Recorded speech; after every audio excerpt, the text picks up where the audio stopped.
in the city that never sleeps. Even the strongest can be blindsided by life's unexpected turns. After ignoring the signs, Eric Stoller, a high-powered business broker, faced a wake-up call he couldn't ignore. With a second chance on the line, Eric embarked on a journey to reclaim his health and transform his life. Now, he's sharing that journey with you, exploring the 4 pillars of health: mental health, weight loss, sexual health, and pain management.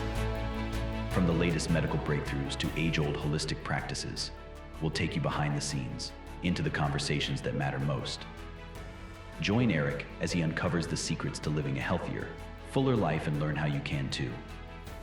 This is more than a show. It's a journey, one man's path to redemption, and a blueprint for your own transformation. Hi, this is Eric Stoller for the Eric Stoller Show and the Patient Zero series.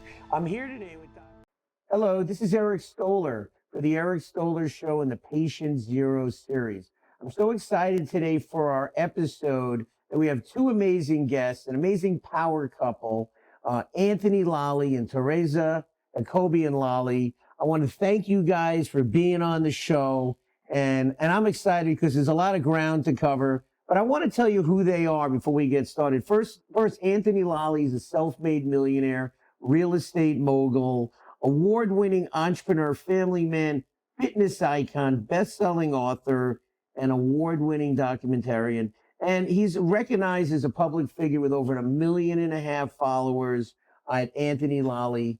And his beautiful wife, Tereza Lolli, originally from Armenia. She's an award-winning documentarian, 2-time bikini pro, over 160,000 followers on Instagram, an expert mom, I like that, who has mastered the art of balancing life, children, marriage, fitness, health, and finances at Tereza. Welcome both of you to the show. Honored to have you both. So, Anthony, we know each other for some time, back from the New York days. Yes. Before you've changed to a biohacker, and all on this weight loss journey, and just kind of like I'm following now on my journey. We met months ago, and I'm looking at pictures, and it's truly amazing because I think a lot of people in today's environment and what you guys are doing is they don't know what's out there. I think people are so bought into this, what I call, there's a pill, or I gotta, the doctor's gonna fix me. And, we ran a whole series called The Health, Wealth, and Self, because I realized a long time ago, it's a do-it-to-yourself project. We're going to get into that in a minute. First, let's start with both of you. I'm going to start with you, Anthony. Is that okay? Of course. Talk to me about growing up, how you got from, growing up, you grew up in Brooklyn, right? Brooklyn. Just like me. Where in Brooklyn did you grow up? Brooklyn Heights. Okay. Brooklyn Heights, yeah, downtown by Dumbo. Got it. Well, Yeah. my daughter's going to Brooklyn Law. She's over there. Yes. And I grew up on the other side. I grew up in Canarsie, which was kind of like the suburbs of Brooklyn, so to speak. So what was that like growing up in Brooklyn Heights for you? What was interesting, my dad was a World War II veteran. My mom was an immigrant from Ecuador. So somehow they met in Sunset Park. My mom came to this country with $20 in her pocket, lived in an abandoned building, worked in sweatshops, and then eventually became a home attendant. Somehow she met my dad, who was a World War II vet, went to college, got 2 master's degrees at Juilliard. Wow. And then ended up becoming a public school teacher. And so they got together, they had me, and my dad back then, being a public school teacher didn't pay well. So he kind of retired early. His pension was $400 a month. So he was very strategic at putting us in nice neighborhoods and taking advantage of rent control. Okay. So we lived in Brooklyn Heights before it was the Brooklyn Heights of today, before there were massive brownstones. Sure. Now it's crazy prices. Crazy. But it was still a decent neighborhood to raise a kid in, the promenade and the parks and all that kind of stuff. And so that's what was my childhood was just growing up around that, really masking the fact that we didn't have money. So my dad, in order to make money, was a street entertainer. He had a blue and gold macaw, would put the bird on your shoulder, walk around Little Italy and charge you to take pictures with the parrot. It was called Photo with the Parrot. He put Sure, of course. So I was his little trusty assistant, and we kind of built a brand and a reputation as being a father and son duo, and then my mom eventually helping out. So, it's funny because you said my parents were school teachers, and my dad, he's a performer. Wow. Wow. So that's what he's been doing his whole life. In fact, as a kid, he wanted to be on TV. My grandmother said no, couldn't do it. Yeah, yeah. So that's amazing. So that I can understand how now you've got into this building brands and Yes. really understanding how that happens from really like from a street level in Brooklyn. Right. That's really yeah. impressive. That's right. And Teresa, you grew up you came from Armenia. Yes. And so tell me about a little bit about your upbringing and how you got to where you are today. Totally. So my grandparents were actually genocide survivors, Wow. and my parents grew up in the Soviet Union mentality. So when I was born, we went through that whole collapse of the Soviet Union and how Armenia became independent. And all I can remember was everything was perfect. We had no money, we had no electricity, we had no air conditioning, very little food to eat, but yet everything was very, very perfect. We were very content because that mentality, right, the communistic mentality kind of gives you that contentment where you don't really gun for more. Yeah. What you're given and what you're allowed to have is what you have. So then you make peace with that and then you're happy. So that's kind of the background I came from. Okay. So both of my parents are math professors and math teachers. My father's a very renowned math professor in Armenia. He taught for 30 years in Yerevan State University, and my mother was a math teacher at a local high school. So I grew up with those values of like math, business, education. So, at a young age, I actually was accepted to the #1 math and physics high school with full scholarships. And I was like one of 2 girls in a classroom of 35 kids. Wow. Yeah, so it was very male-dominated school. A lot of these kids were going to National Olympic Games and stuff like that. But I was a natural athlete and a performer. So I grew up going to all kinds of classes. Like I was a 3rd place champion with ping pong. I was a competitive ballroom dancer, competitive swimmer. So that was my life, art school, music school. I continuously played on stages as a pianist. I sang in choirs. And, when I was 18, I was a part of Armenian Idol. And I made it all the way to top 12. So I had a little bit of notoriety where I would walk on the streets and people would recognize me. And because the country is so small. Yeah, sure. Yeah. Everyone knows that. Yeah. So then I also had a full scholarship to Yerevan State University Economic Department. So it's just very much like living in this bubble of, humanity is beautiful and, arts and sports and music. And I don't remember a sad moment in my life. Well, that's phenomenal. Yeah. Because here in the United States, we're chasing money and we're chasing this. And we're going to get into that because, you both of you shared something about me. You didn't grow up with much. Yeah. Which both of you worked really, really hard. And that's what I want people to understand because, I know, especially here, I know a lot of people, they're trust fund babies. Their parents maybe came here, 50 years ago and built a fortune, but they didn't know how to do anything. So, growing up in New York, I see people here, I'm like, you got to be kidding me. Because my parents were teachers, so that whole educational background. And so I get it, I never went without. But it was never like my father's, I'll never be a millionaire. So for me, I was always chasing, having paper routes, running tennis racket, things while I was playing tennis, always trying to be an entrepreneur. While my dad was like this, that's not important to me. 3 o'clock, going to the tennis court. And in his own way, he was the millionaire next door, right? Because he became like the guy that plodded along 30, and it works, right? But again, so I learned from it wasn't about money where as we chase, and we'll get back to that. So we're going to take a quick break with Anthony and Tereza, and we'll be right back on the Eric Stoller Show, Patient Zero series. Are you a med spa, a weight loss clinic? Well, I have an amazing opportunity for you. I don't know if you've heard of the Ultimate Contour device, but it's sweeping the nation. It's the #1 ultrasound fat shredding device on the market today. It's a low frequency ultrasound device that literally after 15 minutes of treatment starts to melt the fat away. So if you're a med spa doing all kinds of aesthetic treatments, spa treatments, this is a perfect complement to help all of your patients, especially the ones on a weight loss journey, melt away the fluffy fat. We have amazing finance options that will allow you to get in for, low monthly costs to get you kick-started. And many of our spas are buying not one, but 2 and 3 and 4 machines because they're just really accelerating in a way that they never thought was possible. Hey, if you're serious about adding new services as a med spa, click the link, find out more so our team can help you get there today. All right, so we're back with Anthony and Tereza. So Anthony, we were talking about you got into real estate. You're in Kingsborough. Yes. And you're looking for what's the next opportunity. Yes. And our stories sound a little similar. Yeah. Growing up, that was my thing, to be a real estate developer. I used to carry Donald's book under the order of the deal. Yeah. So I did my stint with my dad, and then I recognized I didn't want to clean up bird poop or be a street entertainer for my life. And then I started working for my cousin. Okay. I had a couple odd jobs. I worked at Combs Fashion Optical. I worked as a mailroom person. I worked in the Diamond District delivering $1 million of diamonds across, and then I decided to work for my cousin in the alarm business. Okay.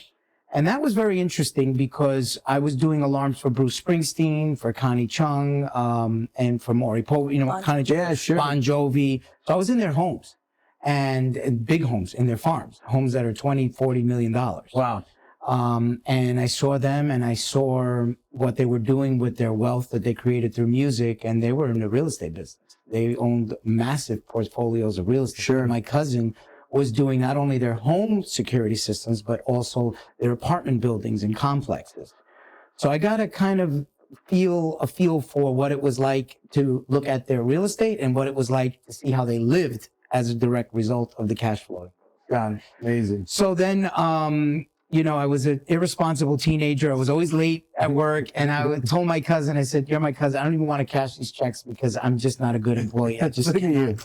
So, and my cousin had high hopes for me. I wrote about this in my book, and he had high hopes for me to take over the business.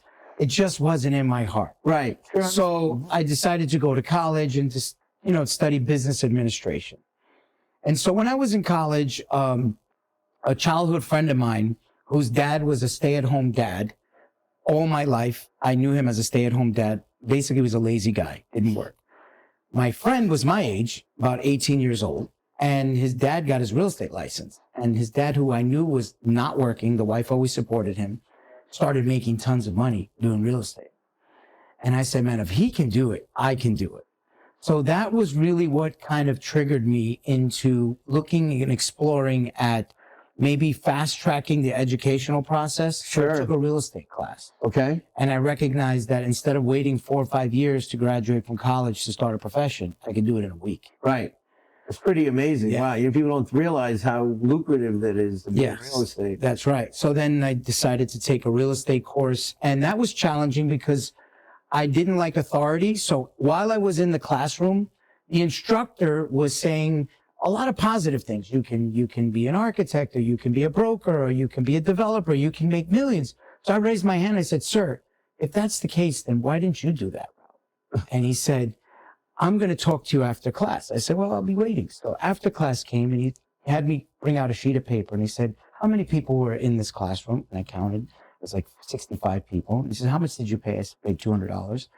And he goes, look at my calendar. This is how many classes I have in a day and at night. This is my calendar for the year.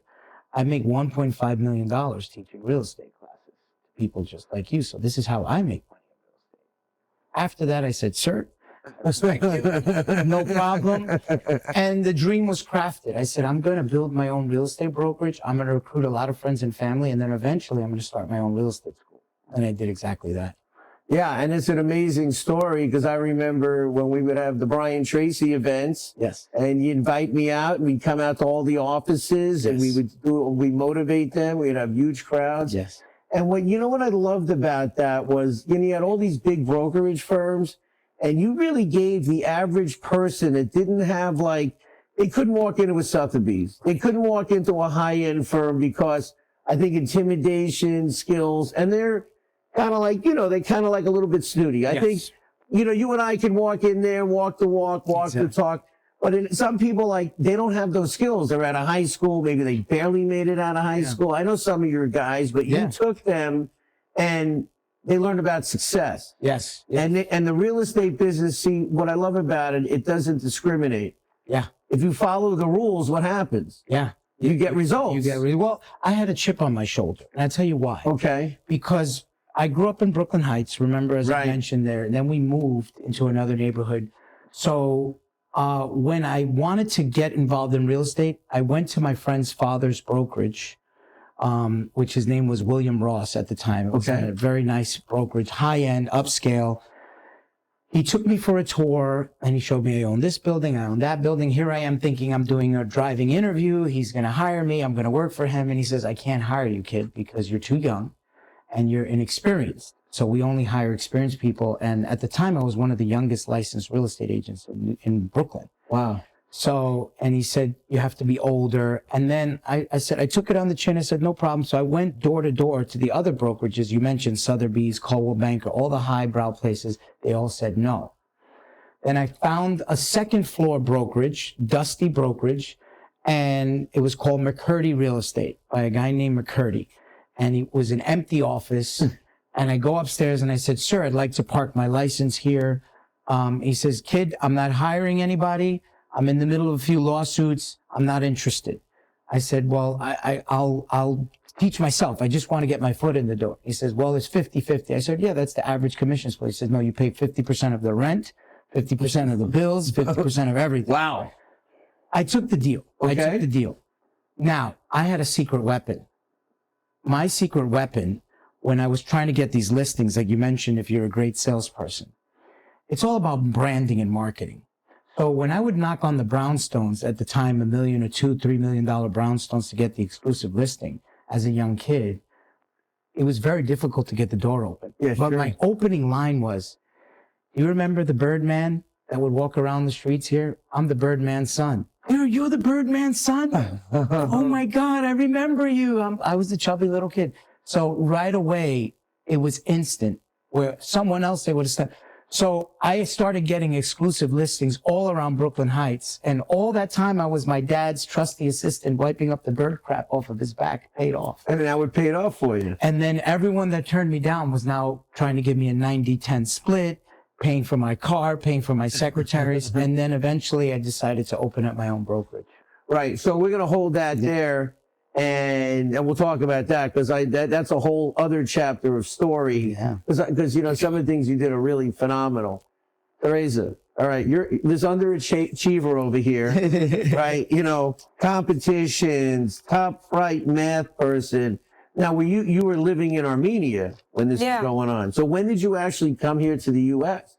I moved here about 16 years ago. Okay. Yeah, right after my 21st birthday. And wow. Did you come with the family or did you come on your own? I came with my sister. We came here just to, you know, go to school for a year and then go back with higher education and, you know, master the language of English and get a good job there. But as we came here and we saw the opportunities, all of a sudden the veil of like opportunity land was opened. And so we said we have to stay here to maximize our once in a lifetime opportunity. Yeah. Not a lot of people get their visas to come to the United States where it's two siblings from one family. So we took that as like a sign, you know, there must be more for us and for our family. And now my family is here. That's wonderful. Yeah, we applied for everything. So yeah, I was young, you know, 21-year-old. I didn't really speak the language. And just like his mother, you know, I only had $300 in my pocket. So landed in the middle of New Jersey. That's where we had a friend of a friend of a friend's daughter who kind of gave us a place to stay for a week. And then my sister and I just kind of started working and learning our way. And we're very fast and adaptable. And that's a quality that we received at a young age because we were always outside figuring out human relationships. There was no television growing up. Like we had no television until like I was 12 is when we bought that little tiny TV that was just black and white. And again, like I said, we grew up with almost with no electricity for most of our childhood. Wow. So I remember a lot of candlelight dinners, a lot of, you know, like us warming up near a fire and all of that. But it also brought so much joy because you just felt so close with your family. And all we had was playtime, fun, and a lot of time for philosophy. And I always tell my children, like imagination muscle is so important because I didn't have the luxury of, seeing grandeur and seeing other people's wealth and being motivated or having some sort of a playbook of this one's success, that one's success. And success was never even in our vision. Like my growing up was more like, what can I do with my one lifetime to help humanity? And then wherever my imagination took me, that was it. Like I decided to be that, right? So I do this practice with my kids all the time, imagination muscle practices where, I'll have them listen to a movie, let's say, but they're listening. So I tell them to imagine everything that's happening in the movie. There's literally scenes that there's no speaking, no dialogue. There's sounds of running or things like that. And they have to visualize everything. So I think it's very important to do that, to just imagine very vividly. 100%. I mean, visualization is such a powerful technique. So hearing how you grew up, it's very interesting because we know here in the United States, this little device has sucked in the world, good and bad. I think way too many kids are now obese. They're sedentary. They're, they're not really using their minds because they're so caught up in what's on the Facebook, the Instagram, all the social. Is how many? I mean, I know when you grew up, there was like 6 TV channels, and then I used to get the wrestling on channel 47, the Spanish channel. Today is 200 and 500 channels, and there's not enough. So I go to Netflix, Amazon. I mean, we are overstimulated. So we're going to get more into that because I know part of your discovery of finding just, things that were going on with your own children. And I think a lot of people are in there. We'll talk about biohacking and get into that in a minute. But we'll be right back with Anthony and Tereza. This is Eric for the Eric Stoller Show. Hello, this is Eric Stoller here for Champion Mindset Media Group. The great thing about being in the world of production and media is now we are offering our services to all of our clients out to the public. We have a first-rate web design and automation team for you. So whether you need a new website or you just need a consult, my team of experts have over 25 years of digital experience creating websites, doing digital marketing. So let our team look at what you're doing and see how we can help get your website, your digital marketing, your SEO to the next level. My name's Eric Stoller. I've been here in the South Florida marketplace for decades, helping businesses just like yours through our events, our training. Click the link below so we can give you guys a consult today, help you save money, save time, and get yourself looking like it's the best in the world. So we're back on the Eric Stoller Show with Tereza and Anthony Lolli. So, Tereza, I want you to kind of go a little bit further. So now you're here. Yeah. And you're going to talk about how you met this guy. I mean, you two guys together are like, forget about it. You're like off the chains, right? In terms of what you guys are doing. But so tell me, so you started working and then you're like, all right, I'm not leaving. And what I love is the fact that you grow up so grounded that money was not your driving force. Yeah. And I think so many people, it becomes all about money, right, Anthony? Yeah. I mean, money's great. We all need money. But if that's the only thing that's driving you, you're driving from the wrong perspective, right? It's funny you mentioned that. Until today, I can't master being driven by money. And he often jokes around and calls me Mother Teresa. He's like, oh, there goes Mother Teresa. Because I just cannot get motivated by money, right? It's just always been very much like we are here for a lifetime, right? What are you leaving after you and how can you impact the world? And it's just always been very philosophical kind of lifestyle. So, all right, I'll take you to 2000, I believe, 8. I'm in the States, quickly learned the language, quickly learned my rounds. My sister and I, we were, working in restaurants and just kind of trying to save money to continue our education. So I quickly transferred all of my grades from Yerevan State University, put myself through college here in Philadelphia University, and I graduated summa cum laude with my golden robe. So that was a very proud moment. Thank you. Because, like going from not speaking the language and within 2 years graduating with an American bachelor's degree, I thought that was a big achievement. Sure. But all I did with that is I sent that back to my mom and dad for them to be proud of, because I had already been bitten by the bug of arts and entertainment here in the States. I met a friend who was in the industry, so they introduced me to a casting director and so on and so forth. So quickly, I actually started booking a lot of film and local film in Philadelphia market.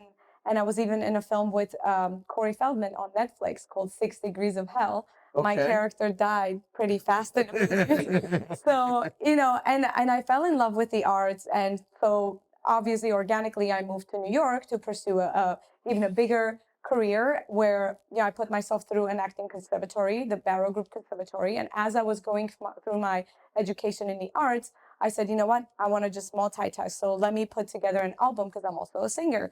So I started writing music and put a band together. I called it Velvet Tornado. My nickname growing up was Tornado, because I was just so Can't imagine fast. why. I was just like, I was here and there, and I was in everything, right? I was just this one kid that was just very interested in life and being alive and doing many things. And my grandma would often, tell my parents, she's going to be a jack of all trades and master of none, like put her in something. And my mom and dad would just be like, she's maybe going to be a master of all. Just let her be. Because I was like an unstoppable force. I just always wanted to be into everything. In fact, at a young age, I wrote a poem that said about 50 professions. And the song went, I want to be a scientist. I want to be this. I want to be an actor. And it was like 50 professions that I mentioned. So that was the family joke. Like every Christmas, they would make fun of me for writing that song at 9 years old. But fast forward, I'm here, I'm in New York, and I have a band, and I was performing at local shows, and it was an all-female pop rock band. I had my album, and I was negotiating with Warner Brothers, and I met Anthony very, very randomly. We were in Midtown Manhattan at a Starbucks. One of my violinists actually called out right before a show. So I put an ad out, and I was, looking forward to meeting a new candidate. So I'm sitting and waiting for my appointment to arrive as Anthony's having a conversation with a private equity guy, right? And it was all about his real estate company. But all I could hear, I was kind of eavesdropping, and they were just talking about royalties. So that's like the one word that kept ringing in my ear as I'm trying to focus on what I'm doing. So I was like, that's it. They're definitely in the music industry. And, I don't know what this can open up, because I'm in New York. I'm in the world of possibilities. I'm networking. I'm open to, taking my career to the next So you're level. going for it. You're like, I got to go meet this guy. Like literally he was next to me. Yeah, it was it was a cafe. So I'm here and she's at another table. Yeah. And we're discussing royalties and cutting deals, and she thinks we're in the music. She turns to my partner at the time and goes, hey, when we shook hands and said goodbye to the meeting, are you guys in the music industry? I leaped over my friend. I said, yes, we are. It was kind of a hilarious thing, because he was still like 315 pounds. Right. So the way he like got up from the table and almost like flipped the table over to like reach out and say, yes, we are. Here's my card, whatever you need. So I go and I email him. And I say, I'm looking for a location to film my first music video, and I'm directing it and all these things. And he said, well, my house is the perfect location. You can come and check it out.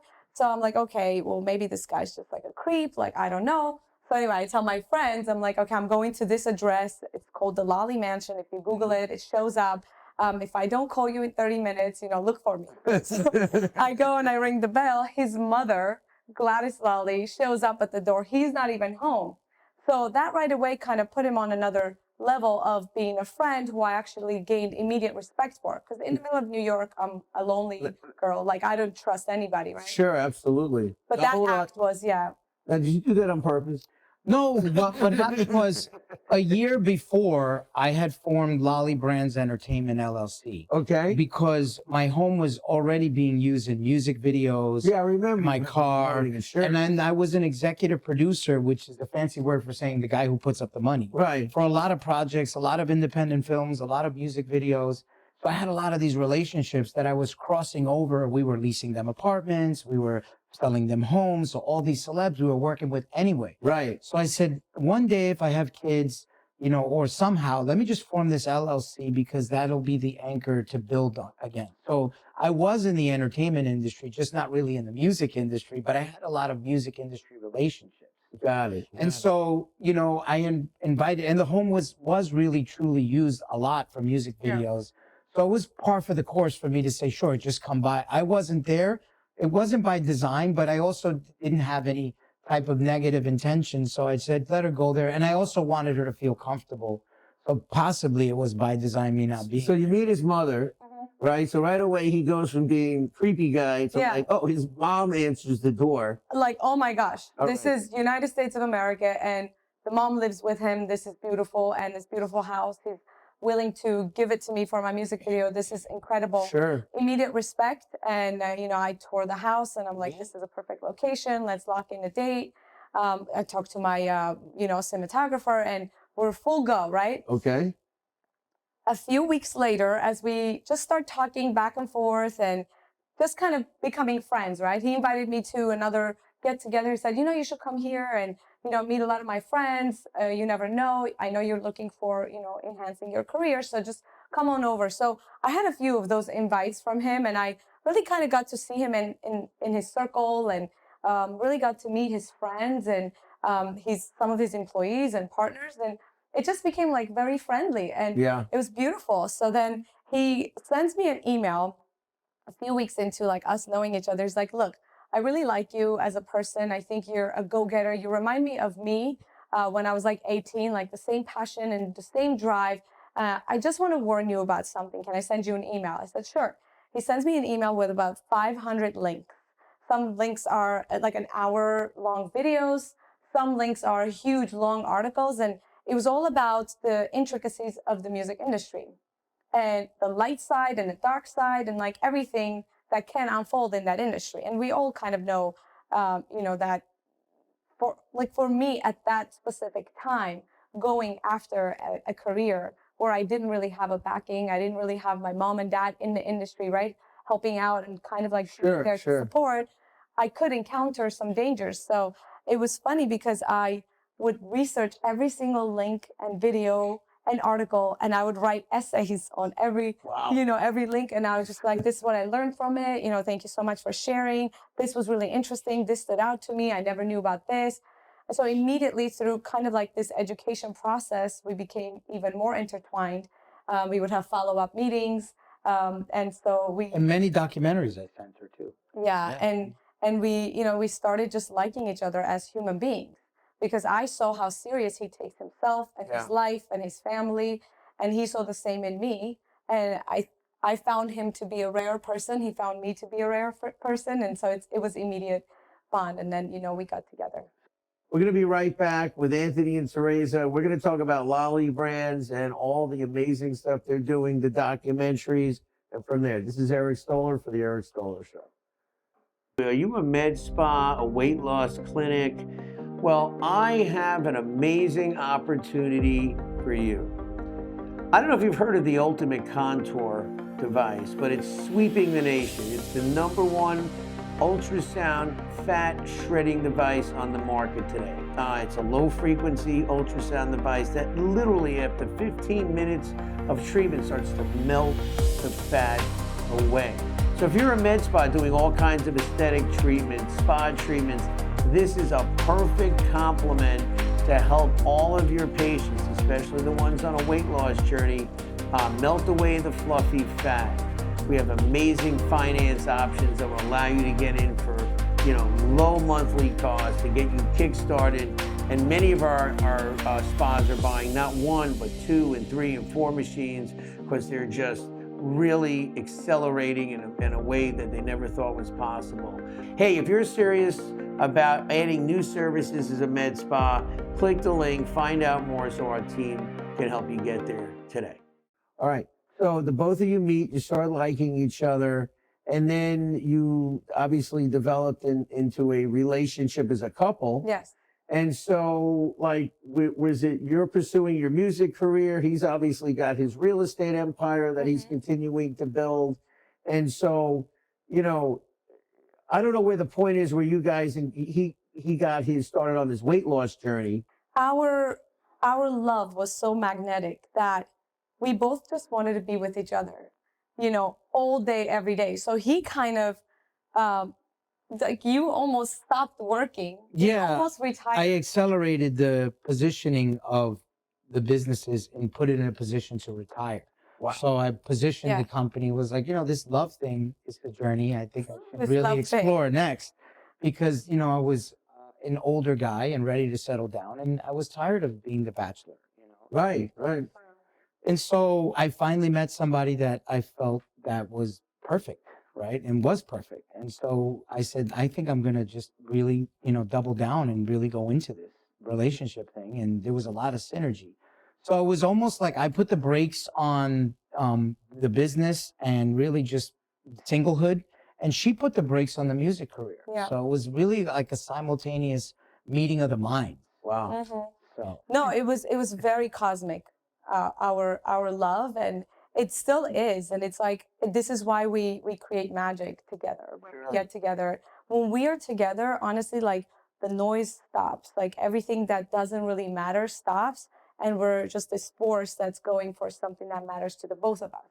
That's So at that particular moment, what mattered to us was spending time together, getting to know each other. He visited my country literally 6 months into us started, when we started dating. He visited my country, got to know my uncles. He was drinking with my uncle. I brought He my was- mom too. Yeah, Yeah. literally, like we just wanted And vice versa. She came. we to almost Ecuador. like were obsessed with spending time with each other, like every single waking moment of our lives. So all of a sudden, the passion for singing and being in movies was no longer important for him as well. Like growing to 200 locations, I say, because he at that point his franchise blew up from 1 to 100 locations nationally, I remember. and he was I like, came into your office. That's right, You were yeah. doing that. and he's like, I could just sell my franchise. Like it was literally magical. So, and that's actually what happened. We, not too long after, we gave birth to our daughter, Love, and we named her Love because of the love that we felt for each other. And we still have that love, and it just grows stronger and stronger. And the more we dive into different industries and different dreams and goals, and he's very mission oriented as well, Yes. but he's got that business and marketing and very much like calculated kind of understanding of life. Me, I go from the broader perspective, and so then we just bring everything to the table. We say, this is what we're doing right now. So you guys have a great complement in helping each other and as partners. So let's talk about his weight loss journey. 'Cause, I know Anthony for a long time, and I know, like me, he struggled with weight. And then how did that happen? That you finally said, I'm going to make this shift?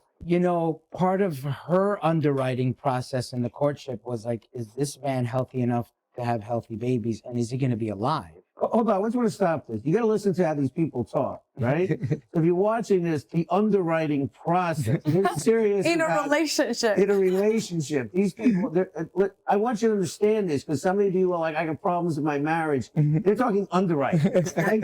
You get this? All right. I'm sorry. Go ahead. So, she made me go through a full screening, which was getting health markers checked, checking on the DNA, checking on my heart, my lungs. The good news and the bad news. The good news was I kept acing every test. Okay. Bone density, this, that. She was looking for an aha moment. They're like this. Yeah, with the clipboard, yeah. Like here at the combine. But the NFL combine. But the right now. doctors, it was back to back to back. They were like, you got to lose weight. They tell me something I don't know. Right, of course. Right. The same thing. And so she was on my back. And then finally, she was on my back with all of these interventions that, I heard about this gastric sleeve opportunity. And then in 2015, just to shut up the entire family, and herself included, I did the gastric sleeve. I lost 50 pounds, but then I gained 70. Wow. So I got worse. The problem got worse. So, Totally unsupported by me. and But I wanted lost him to do it the real way. right. I lost a lot of muscle, and I tried to fast track, and it really put me in a situation where at that point my health started deteriorating. So then after gaining the weight back and then some, I started getting health complications like sleep apnea. And sleep apnea started causing other things. Now I'm in the hospital. So all these different things started escalating as a direct result from me losing muscle and not being able to perform and not even be able to eat properly. So instead of me being able to eat a steak and retain it, now I'm drinking milkshakes. So I gained 70 pounds of crap food. Wow. Chocolate bars, ice cream. Yeah, sure. So things that really were detrimental to my health markers. So I then, didn't really mind it, because after all the tests that we did and he checked everything, he didn't even have a fatty liver at first, and and cholesterol was fine. So I really started looking at him differently, and I was like, wow, so the mental strength can actually keep you healthy. And that was something new to my consciousness, because I've always just been, in my country, right? You gotta eat healthy. You must eat healthy to be healthy and live long. And that's just so indoctrinated in me. But him, he was like, yep, I'm gonna eat crap. I'm gonna live long. I'm gonna be healthy, and I'm gonna be fat and happy. And it was like really an eye-opening moment that mentally you can actually do that to your physical body. So I left him alone for a long time. It wasn't until we had our son Legend and our daughter was around 2 years old, and his eating habits were starting to affect the kids. So that really kind of made a dramatic shift into him committing to this journey, because now we couldn't go out to eat together. Because here I am ordering broccoli and avocado and these kind of beautiful things for the kids, and he's eating mac and cheese and french fries, and these things smell delicious, and he'll top it off with ice cream, and my kids are looking, they're like, what's that? Like, no, that's daddy's food, that's daddy's food. You can't have that. But then at one point there was tantrums, so then we stopped going to restaurants together, and it was just not going to work out because I was very strict with the diet for the kids. So he's like, you know what, Well, I'm she gonna was commit very to this. instrumental, and we talk about it in the first documentary that showed my transformation. She was instrumental in really having a different level of intervention with me, nailing it where it was going to hurt, which was basically embarrassing me in front of the children. Up until that point, our daughter, who was 2.5 at the time, kids, they absorb things quickly. Like whenever you tell a child, don't lie to me, what's lie? And what does that mean? So she told our daughter, don't eat that French fry with cheese or you're going to get fat. And she said the word fat in a bad way. And she's like, well, what is fat? And she showed her a video of obese people. And it was a YouTube video that showed the stomach and the obese people. And then she looked at me like, you're a fat person. So she basically introduced her to a whole new world. And when my daughter looked at me like, oh, you're one of those, it really hit me. Wow. That And a was couple many things. tantrums There was- later, though, that I was like, I have no option. Like, I have to show her this. So, but there were other things that my mother told me, like, hey, you never visited me in the hospital. I never put you in a position where you thought I was going to die. Why are you doing that to your beautiful family? The other thing that my pride and ego didn't allow me to see was the fact that because my wife was a working actor and we decided to put our children in acting and modeling, there were many commercials that were getting booked, that they were booked, and she happens to be the mom. They need a mom, and they would pick a different man as a husband. It was too fat to even play my own kid's dad. So I'm over there doing BTS, taking photographs of my wife and my kids with some stage dad. Right. And there were I had the choices to turn down those opportunities, and there was a few that I did turn down because I was like, oh, I wouldn't want him to feel bad. And then I was like, no, maybe this could actually affect change. So then I took on a few of these print ad jobs that had a replacement dad, and he was just doing a behind the scenes footage, and I could just tell he was like, wow. So was that the defining moment for you and saying enough, or what was your defining Well, moment? that was it. That was really a culmination of those things finally happening. It's almost like the Sixth Sense, Bruce Willis realizing that he's dead at the end of the movie. Yeah. So it was when my daughter said that at the table, it was almost like a defining moment where like, maybe I am going to hurt my family. I'm not just hurting myself. This is bigger than me. It's going to affect my children. My mom's not happy. My wife's not happy about it. I'm being selfish. And then that was really the next day is when I decided to, I had already been meeting people. There were clues being left in my life. Like I met this incredible trainer named Francisco that week, and who I took a liking to him because he was an entrepreneur. He owned a barbershop. He owned a string of Airbnbs, and he actually wanted my business mentorship. He was in phenomenal shape. He's from Dominican Republic. I talk about him in the movie. He died actually in a car accident in the Dominican Republic. But I would not have been able to take training and mentorship from a loser trainer. Right. As an entrepreneur, I have to respect you in a lot of different levels, other than you just being in shape. So he had a lot of credibility. And there was also conversations that I could bring value to him. I'm about exchange of value. So you're going to teach me how to get in shape. Of course, I'm going to pay you. but I want to teach you something that you're going to apply. Absolutely. So it was cross mentorship going on, and I liked him. And so he could be hard on me because I respected him. There's a lot of things that really played like it was a divine intervention that happened, that made this happen, where the next day I had a trainer in mind. I had a plan in place and we executed. So everything came together. Hey, this is Eric Stoller. We're going to take a quick break. We're here with Anthony and Tereza Lolli, and we have more. We're going to talk about Lolli Brands and their documentary series. This is Eric Stoller. We'll be right back. Hello, this is Eric Stoller here for Champion Mindset Media Group. You know, the great thing about being in the world of production and media is now we are offering our services to all of our clients out to the public. We have a first-rate web design and automation team for you. So whether you need a new website or you just need a consult, my team of experts have over 25 years of digital experience creating websites, doing digital marketing. So let our team look at what you're doing and see how we can help get your website, your digital marketing, your SEO to the next level. My name's Eric Stoller. I've been here in the South Florida marketplace for decades, helping businesses just like yours through our events, our training. Click the link below so we can give you guys a consult today, help you save money, save time, and get yourself looking like it's the best in the world. Hi, this is Eric Stoller. We're back on the Eric Stoller Show, Patient Zero series, back with Tereza and Anthony Lolli. So we're getting into kind of, you've now made the shift.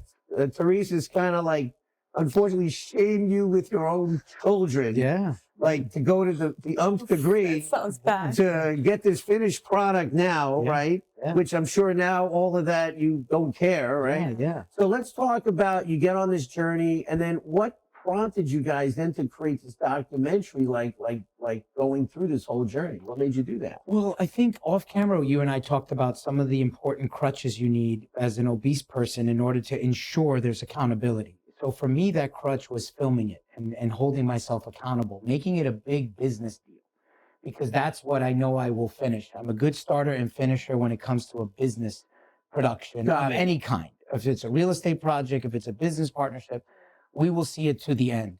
So we decided to basically put on our producer and director's hat on and produce a documentary where we filmed every single aspect of my weight loss journey. Got the right tools, got the right people in place, the trainer, the dietitian, all the things you would. For example, this podcast show, you got the right equipment, the right camera guys, the right editors. This show is going to see the light of day. That's right. It's the same thing with the transformation. The transformation was going to be accomplished because there was a goal attached to it. And the goal was a documentary. One key word that he just mentioned is transformation. So Yes. all those years, he was mainly focused on losing weight and fat loss. And the moment it shifted to transformation, that was kind of defining, because he actually saw himself completely transformed in his mind. Yeah. And they even made a Photoshop photo of his face on a bodybuilder's body, and we printed that out. So I think that vision is A very rendering. important. A rendering. Like you would for a real estate project. Right, You know? right. Yeah. So, but I love, okay, because everybody has different motivations. Like, you know, for me, it kicked in, and I didn't, maybe I like that analogy, because maybe for some people, you had to think of it because the way your mind works. All right, it's a business deal. I'm starting here. If you're like, I gotta go to the gym tomorrow, but you're like, no, the end. So Mhm. Yeah. walk us through that, because I think most people, as we know, they fall off the wagon. Right. Listen, my whole life, I have battled with weight, as you know, like yourself. you know, Yeah. and finally, I'm done. Yeah. I'm like, 57, heart attack, dealing with all those things. I'm like, not happening anymore. Yeah. So share with our listeners, like, you got this in your mind, and what just kept the whole thing going? Well, the architecture, right? The blueprint. So let's say it was a real estate project. Who's your electrician? Who's your architect? Who's your plumber? What are you going to rent it out for? What's the income going to be like? How are you underwriting the deal? So we, much like we do everything in our life, we underwrite it. We look, flesh it out, just draw out the blueprints and get the right team in place. Yeah. Who's going to lay the concrete? Who's going to lay the framing? Same deal here. You want to do a podcast show. Who's going to set up the electrical? Who's going to be the editor? Who's going to, what equipment are we going to use? Is it a black magic camera? What sound equipment? Road mics? All these type of things. So same deal with the body. We said, what are we going to do with all of this incredible content? How much of it are we going to show? Who are we going to include? How are we going to direct it? Where are we going to shoot it? And how many times do I need to go to the gym to actually execute this? And even the roadblocks, we went and were transparent. We reached a roadblock where I lost the weight. And I'm like, holy crap, we didn't expect this loose skin thing to happen. This is not a model ready for the display. And I'm like, what are we going to do with the loose skin? And do we even need to cut it off? She was saying no. But then at that point, when I lost the weight, my coach, who we featured in the documentary, Mike, he was like, you could compete in transformation. I'm like, what is this transformation? There's a transformation competition? I didn't even know. I knew there were transformation people, right? That's what got me wanting to transform instead of like what she said, weight loss. Yeah. I didn't want to be Jared from Subway just holding up my oversized pants, but still having a shirt on. Yeah, sure. I wanted to take the shirt off. Right. But then now I finally got the body and I can't take the shirt off because I look like, acid was poured all over me because I have the loose skin. Right. So when he said, you could compete in transformation with the loose skin, I'm like, nah, I want to cut the skin off. So then that we showcased, the whole loose skin surgery, and we interviewed plastic surgeons, and I put myself through that whole abrasive experience of going into the surgery room. And then I wanted to break records, which was recover the fastest, recover with the least amount of scars, and actually win the transformation championship. So we did all that. So both of you, two underachievers over here, right? But, I love this because, I want everybody who's listening, it's like, when you do things and working with motivate, like Brian Tracy, it's always like, tell yourself you're the best. And I think a lot of people, like you said, you talked about the bodybuilders in the gym at 6 a.m. Yeah. The most successful people always in their mind's eye think of themselves as the best, right, and always work to get better and better. And I think a lot of people, especially with weight loss, it's easy to fall off that whole wagon, so to speak. So talk a little bit about the surgery, because I know you did a lot of cool things helping other people yes, who were faced with a similar situation. Because did you move into not only competing, yes, but also setting up your transformation program to help others go through the same process? Yes, we did. So what happened was the documentary was published on Amazon, and it did phenomenally well. We released it during the pandemic at the time that most people were consuming health-related content. People were at home, worried about their health. People were at home doing push-ups, doing curls with gallons of water, all of these home routines. Yeah, sure. And they were consuming content, health-related content. So the documentary was streamed 95 million times globally. We translated it. And there was a lot of demand of people wanting to get coached by me. So they were inspired. And so we designed a coaching program where we were referring business to a lot of different coaches. Nice. And then we started doing online competitions. And then we shifted that to in-person competitions where the prizes were loose skin surgery, were testosterone replacement therapy. And the demographic of people that I was catering to were people just like me, 6, 7, and 8-figure earners, people that really were able to manage and succeed in all the areas of their life except their health. Right. And so that was my niche market. That's who we were talking to.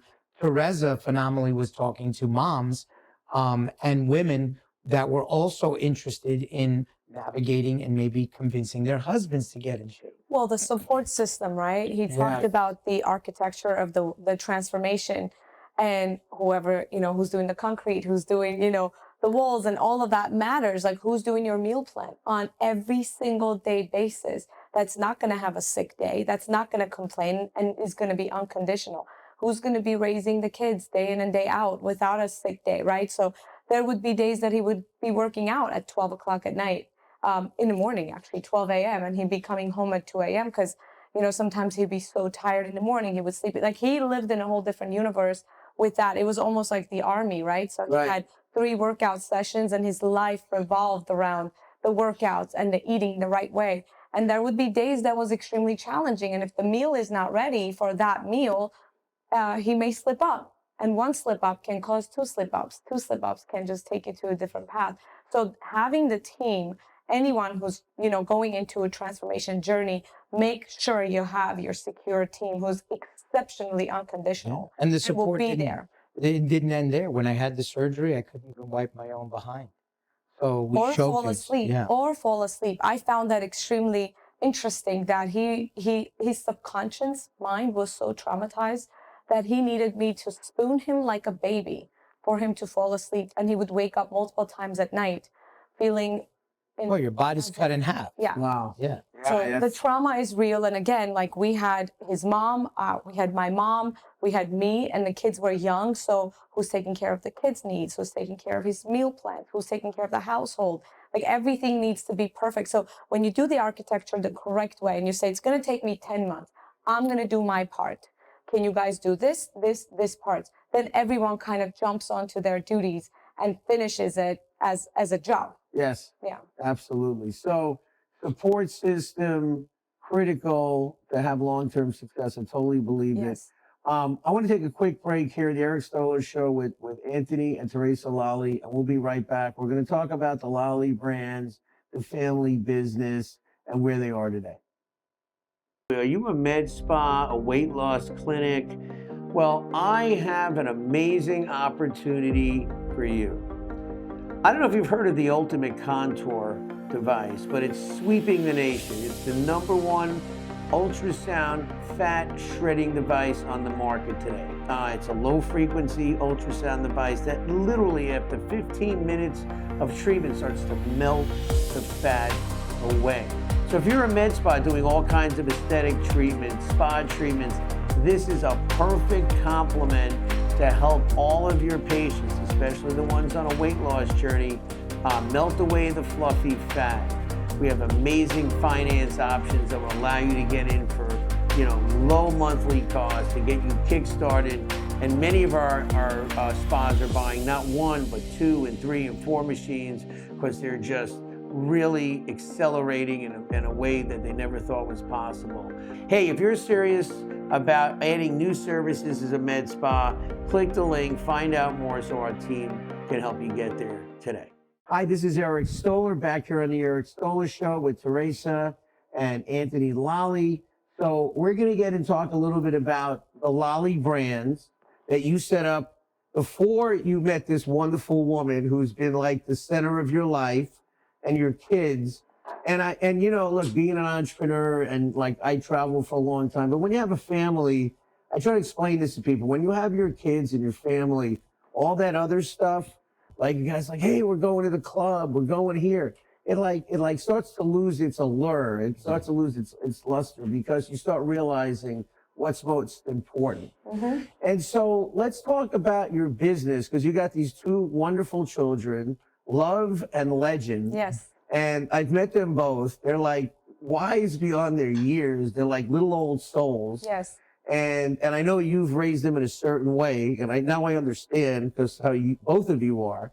So let's talk about the Lolli brands, and let's talk about now you guys are building this empire. Mm-hmm. You're doing amazing stuff. So first, let's talk about the kids a little bit and what Yes. made you the decision to bring them in and make them a big part of this business. Well, since they were born at 2 weeks old, I actually put them into the entertainment industry. I created profiles for them, and the love of arts for me, it was something that happened very organically, and I just wanted them to experience that. And it got us out of the house at such a young age. The child is just 2 weeks old booking Pampers commercial, right? Wow. So then we said, okay, this is something cool. We can do that. Like I can pursue my passion while still being with my children. Yes. And he at the time was already retired kind of. So Sure. he just kept coming to all the castings and filming. So it just was very organic. And fast forward in just 5 years between both of the kids, they've booked some of the most incredible national commercials and off-Broadway plays and TV and Wow. film. Like our son Legend, at the age of 4, he was the co-star of Martin Scorsese's daughter's film called Fish Out of Water. Our daughter kept booking national commercials, and they've made quite a bit of money that was going into their UTMA account, and I was managing that. But we were mostly investing in stocks and bonds. And then when we showed them, at one point we were teaching them financing, and we showed them their stocks, and we're like, look, this is going up. This is a good stock. They really didn't understand it. So they said, okay, but what can we buy with it? So we looked at each other, and I said, we're in real estate. This is enough down payment money. Let's buy them the first real estate and make them the youngest real estate investors out there. Wow. And we actually researched it. They are the youngest ones. So now they are real estate owners, they're landlords, and they just got their first tenant. So you should hear that conversation. It's kind of funny. They're talking about, how much is the ROI and what's the cash that's going back into the account and how much is his portion, how much is hers portion, and who's paying the electric bill. It's an amazing experience what they're going through right now, and all done through the arts and entertainment, through them booking jobs and earning, and being in our position where Anthony laid such a powerful foundation where none of us needs to work at all a day in our lives, creating this kind of humble lifestyle where no, you have to work hard and you have to earn every single thing in your life at a young age. They understand the value of that. Yes. So we're it's very creating that important. very organic environment where they understand the value of hard work, the value of creating something for yourself, and not just being, entitled little kids. Yeah, well, that's wonderful. It's very easy, especially here, and getting the trappings, and you see all the kids, and they have this. One of my friends goes through it. Omar Periu, and his daughter is very, she's very spoiled. He goes, God, because he has a job, but like he's, still into my pocket. I'm like, yeah, because they get used to a certain lifestyle. Yeah. So I agree with that. He keeps them grounded. So let's talk about now. So you've got all these documentaries after Fat Lolli, right? You guys went one after another. Back to back. And every time you're talking like, hey, we're launching another documentary, it's kind of like in your DNA now. Yeah. And, I want people to know that the documentaries is not being just out there. Like the last one with Amazon had like, what, 100 million or 95 million streams? Exactly, yeah. Right, page streams. Yeah, page streams. Not just like, people watch it, page streams. So you guys are making money with this. Yeah. And then, you've now, besides the documentaries, tell us, first of all, like you built a whole company you got a whole studio on the West Coast. Yeah. And tell us a little about the studio. And then let's talk about this whole Biohack Yourself film that's coming out, which made you guys put that together. So, we got officially bit by the documentary bug with the Fat Lolli. And then, really the algorithm of Amazon, it's becoming recommended content. So we did Fat Lolli, then we did something called the Super Lollies, which was about her transformation journey. That was our first foray into docuseries. So we did 6 episodes back to back, which was about us competing 32 times in all the different divisions. Then we did another documentary called Skin Deep that you hinted at, which was about loose skin surgery. That was more of a medical doc. Yeah. We chose a guy that we met during the filming of our docuseries who was 500 pounds, had double the amount of loose skin, triple the amount of loose skin I had. He had 300 pounds of loose skin. Oh my God. Like he would actually shake his skin off on stage. He Incredible was also competing. guy. Wow. So we did a deep dive documentary into that. And that kind of put the doctor in the map as the #1 plastic surgeon for loose skin.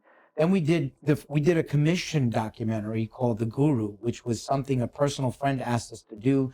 We met a guy named George Farah, a famous nutritionist. He got shot, he got cancer. Incredible story. We fell in love with us. He had us stay at his castle for a weekend, and he was like, would you love to do my documentary? I'm looking to launch a book. I'm launching an app and a supplement line, and I want a documentary as a kind of activation to reintroduce myself to the public, because he was a big star in the world of bodybuilding, but he wanted to be a global star to our audience, who really is the general public. Yes. And so we did that documentary, and then it just became something that took a life of its own. And really, as we were doing that documentary, we recognized that many of the people we were interviewing were people we looked up to in terms of fitness icons, bodybuilding superstars, Dana Lynn Bailey and Kai Green, and all these people that Tereza and I got a chance to meet.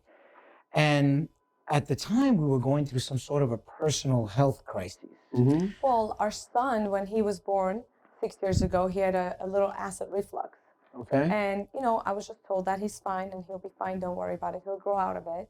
And I didn't take that as an answer. So I started really diving into this homeopathic world. And it was all about alternative medicine, holistic doctors and herbalists and stuff like that. But I had no consultant. I had no guide. So I was just running like a chicken with the head cut off, so to speak. And I was doing a lot of research just on my own. And I was making some mistakes of some discoveries that didn't turn out to anything. And then I would make some real discoveries that are like, oh, so he has a lip tie, a tongue tie. Let's release that. How do we do that?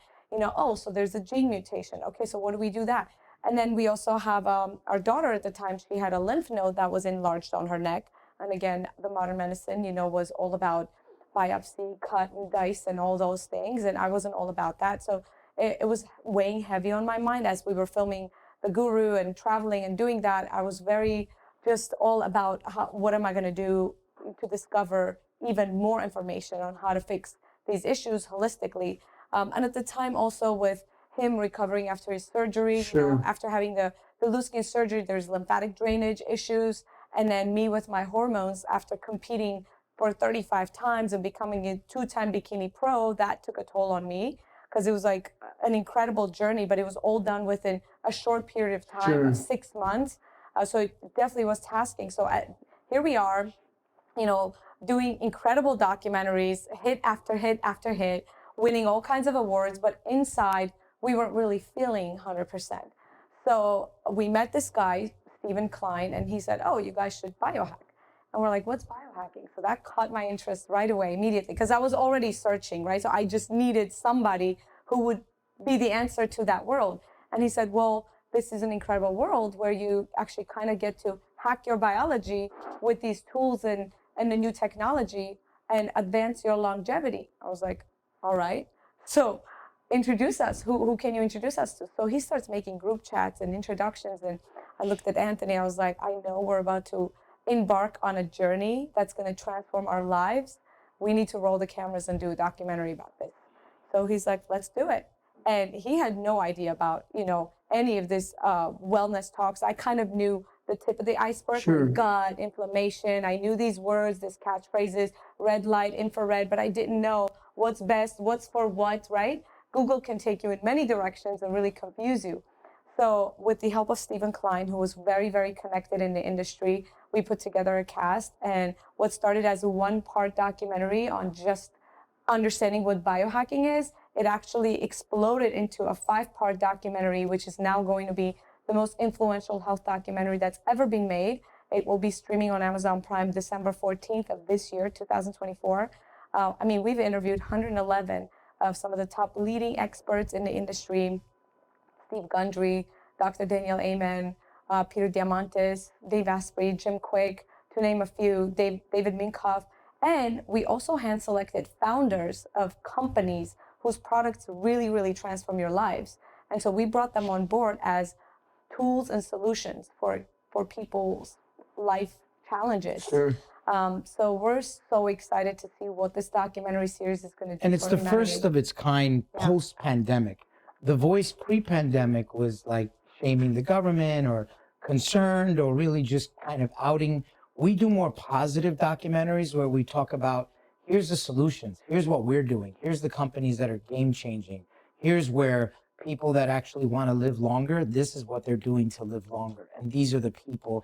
And so for the first time, you get to be a fly in the room, almost like behind the scenes of us meeting these people. Of us doing our own discoveries as basically entry-level biohackers, which is how we started last year when we started filming. So we would ask such simple questions like, what's the difference between red light and an infrared? And so the documentary is very simplified and very, very easy to understand. We even included our children, since they're such professional actors. We stopped doing, auditions for any other jobs at the current point, because now they're a part of this mission of educating the alpha generation, and they're seeing a lot of their friends get sick and have health issues, like an 8-year-old girl getting their period. Or why should tonsils be removed? Tonsils and appendix removals, and so we can see the worry in their eyes for their friends, and so they're advocating for health in the alpha generation. They're like, we're coming on. And so they've had incredible interviews with some of the world leaders where, the simplicity of the complex topics that comes across when a child, a 6-year-old and an 8-year-old is interviewing.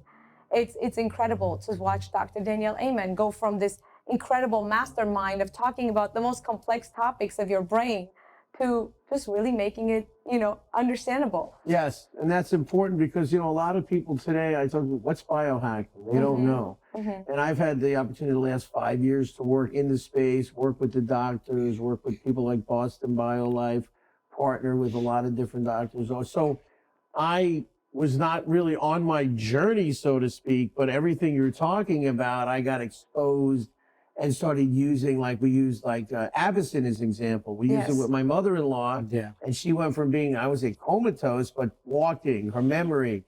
So everything really changed for her in a big way. Yeah. And I think a lot of people they don't know because they are told by Western medicine, take that. I had to take a pill after I had my heart attack, and the doctor says, take this pill.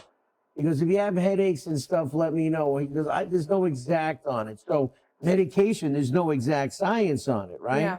Like, and now everybody's taking semaglutide and others. So there's definitely better living through chemistry in a way. But I also believe what both of you are doing is really letting people understand the road to living longer is in your personal hands. And that's why I've created the Patient Zero program, because from the other perspective of the person, that's like, I'm going to go walk and like you guys done those stuff that nobody is going to do, just to kind of I know a lot of people like, here, try this. It's good for you. Don't give me that, but you can hand them a Big Mac and they'll eat that because they have fear because they don't know any better. Yeah. And I want to share this with everybody because knowledge is power. And so I want people to connect with what you guys are doing. I think it's amazing. I think because I don't think there's a lot of people on the planet that can do what you're doing, even your drive, your motivation. I mean, I know this guy's drive from way back when I saw, through his journey, and you guys have this beautiful relationship and these wonderful children, and you're living on point and purpose. So I commend you both because they are living examples of what you can do with your life when you get beyond money. One of our people, Karina, was here, and she works with a lot of successful people. She goes, I have all these people, they're very wealthy, and they're all miserable with their life. They're drinking, they're not happy, but they have everything because they haven't found a point and purpose to achieve their life. So if somebody wants to connect with the Lolli brands, maybe they're the next, documentary, or they just want to plug in, how do they do that? There's two major ways to connect. First of all, we're proud to announce that the BioHack Yourself documentary is now a media outlet. So a person can go to biohackyourself.com and they can stay informed. The latest news, the latest documentaries we're working on, but either that or go to lollibrands.com, LOLLIBRANDS.com. So those are the two main websites, but I think you're going to see a lot more of BioHack Yourself as a news and journalistic outlet. You're going to see it throughout the entire community. We're selecting some incredible podcasts to put on our website. We're selecting some incredible contributors who are real scientists and people that are actually doing the research, doing the lab work, and they don't have that outlet to communicate their science. So what we've essentially created is the number one platform for distilled communication for science. We understand at this particular time, our audience is hungry to receive. Yeah. As long as there's a platform, as long as it's simplified and a legitimate source, people are open to receiving. And so we're here to serve that need. And our contributors are incredible. They're going to bring forth so many incredible new discoveries, the newest FDA approvals, the newest scientific research, the newest quantum proof of quantum energy. And this industry, the industry of biohacking and longevity, is moving at a light speed. It sure is. Every day there's new discoveries. So we are proud to announce that on biohackyourself.com we'll be covering all of that. That's phenomenal. And we didn't get into a lot of detail, but take a moment and talk about the magazine that's launching. Because I know it's not just the digital, it's going to be in hundreds, if not thousands of outlets of some of the people. So can you guys speak a little bit about that? Yeah, we're proud about the magazine because the distribution play on it is second to none.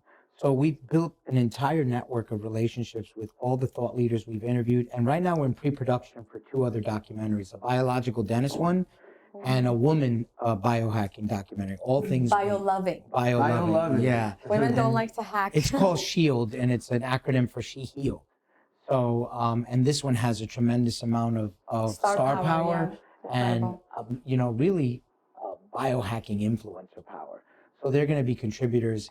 And so the magazine is going to be in all of the main creme de la creme locations. So when a patient is waiting for their turn to be seen, they're going to open up this magazine and they're going to get educated about all the cool things that are going on in the Biohack Yourself world. So we're excited about that. And it's very exclusive. Always makes a joke about the magazine. This is a perfect biohacking product. It's got no EMF.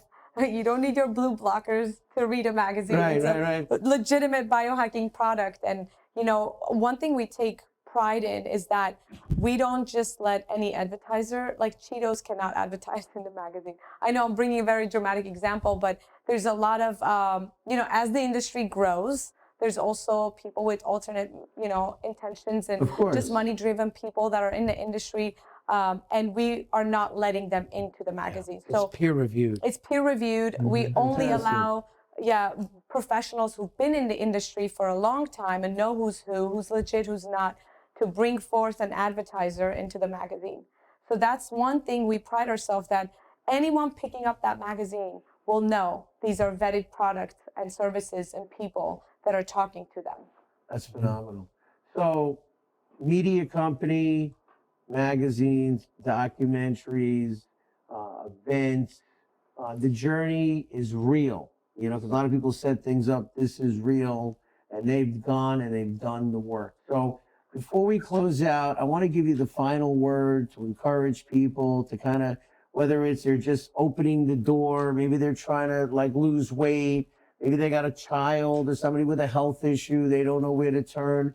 Because it's really when you're faced with it. My mom has Alzheimer's, and you know, my sister's over there telling my dad 6 months, a year down the road, he goes, "Can you believe what happened?" He goes, "I told you that already." So a lot of the caregivers kind of like not being on point, watching things. And again, you know, biohacking and anti-aging, I believe, is living at your potential as long as you can. Because I don't want to live, we don't want to live to a number and be, you know, we're not living, right? We all deserve to live the best life we can. So speak into that so we can share that with people to encourage them to move forward. Somewhere in our catalog of documentaries, you're going to find something that happened with you in something that's happening with us. And to your example about Alzheimer's. The main reason why we're doing the biological dentistry documentary, my mother who's 86, her mother who's 62. We're noticing on both of our moms, they're getting early stages of dementia. There's a direct correlation from heavy metals in your mouth, from fillings, from the toxicity that happens to that. So we're going to do a deep dive and eradicate all of the mercury. Her mother has 17 metals in her mouth. My mother has 9. And it's no reason why they're starting to every day progressively have memory loss. From my mother forgetting her cell phone, from her mother being extra forgetful on many things. And now that we've explored biohacking, we're seeing that. So prevention is cheaper than cure. Sometimes it gets to a point where it's too late. And so right now we've been fortunate enough to be exposed to be able to do something about it.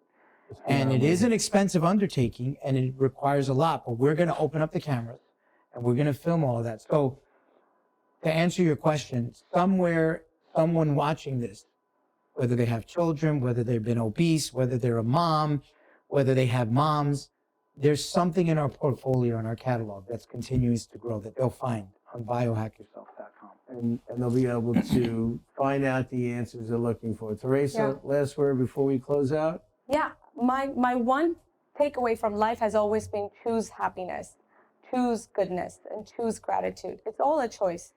So from this moment on, you can actually choose to feel happy and to do things that will make you and your family happy. I love it. There you have it. Be happy. Choose to be happy. Simple. Don't make it difficult. This is Eric Stoller here with the Lollis on the Eric Stoller Show, Patient Zero series. We want to thank you again, and we'll be back real soon.